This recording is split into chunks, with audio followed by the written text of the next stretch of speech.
a campaign. I'm sure he is stunned by this outcome and is probably finding it difficult to accept. That doesn't mean he shouldn't concede, but I do think it means that, this may take a little longer than a lot of Republicans would like.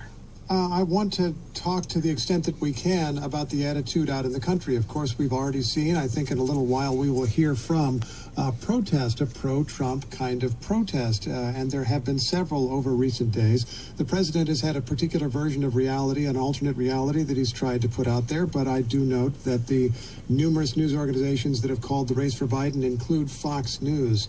How significant is the role of conservative media here, and how do you think their attitude has been?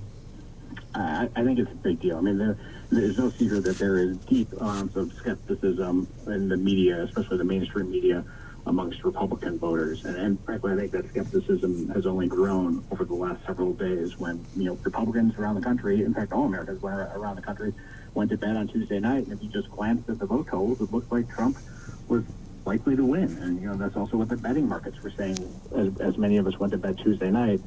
3 or 4 days later, Joe Biden wins the presidency. That's on top of the polls being very wrong. Polls for the most part showing that this is going to be a big win for Democrats. And that's a mixed result. Very well represented in the House races and the presidential race being closer than it might have appeared. So I think there's a lot of skepticism. I think there's a lot of skepticism with a lot of Republicans about Fox News. And you've seen the president himself venting at Fox News. Okay. And you look at other conservative-leaning websites, and they continue, and you look at people like Sean Hannity and other conservative media figures, and even today on Twitter, are casting doubt upon the media's conclusion. So I do think that is consequential and something that you'll have to see other Republicans address at some point. So much to discuss, but thanks for getting us started anyway, Alex. It's always a pleasure talking with you. Thank you, Steve. Alex Conant of Firehouse Strategies, and we'll continue our special coverage right here on NPR News. The news is moving fast right now, and across a number of really big stories, the stakes are high. The truth is, we do not know what lies ahead. I'm Noel King, co-host of Morning Edition from NPR News, and what I do know is that every morning we will be right here, live, bringing you verifiable facts and information as soon as we have them. Listen every day. Weekday mornings from 4 to 9 on KERA 90.1, your source for NPR News. Oregon voters approved decriminalization of the possession of drugs, including heroin and cocaine. Texas, one of the holdouts on decriminalization of marijuana. Could that soon change? I'm David Brown. How changes in drug policy in other states could factor into change in Texas. That and more on the next Texas Standard. Weekday mornings at 10 on KERA 90.1.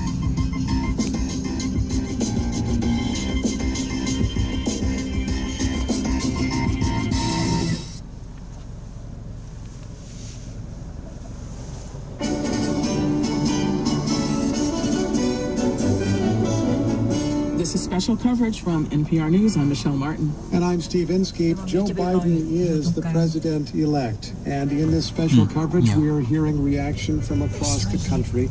The president-elect himself is planning to address the nation from his home state of Delaware tonight, although plenty of people are being heard beforehand. And while we wait, we are going to go out to reporters who have been reporting on these events throughout the country. We're going to go first to Colorado, and Colorado Public Radio's Hart Van Denberg, who is at a pro-Trump rally at City Hall. It's in the conservative stronghold of Colorado Springs, Colorado. Hart, welcome. Thank you for joining us. Hi, thanks for having me. So I understand that you saw cars caravanning to this rally from Denver earlier today. Just describe what you see. That's right. A large contingent of these Trump supporters in big pickup trucks and vans and whatnot gathered at a sporting goods store in suburban Denver and then drove the roughly hour south to Colorado Springs in kind of a convoy. When they started, there were probably, I don't know, maybe about 30 vehicles with flags. And the crowd grew as we got closer to downtown Colorado Springs. And what's the scene there at the rally? Well, so the demonstration gathered in front of City Hall, which is in downtown. There have been about, I guess, a couple of hundred demonstrators, lots of flags, lots of Trump flags, American flags, and generally kind of a boisterous crowd, but peaceful.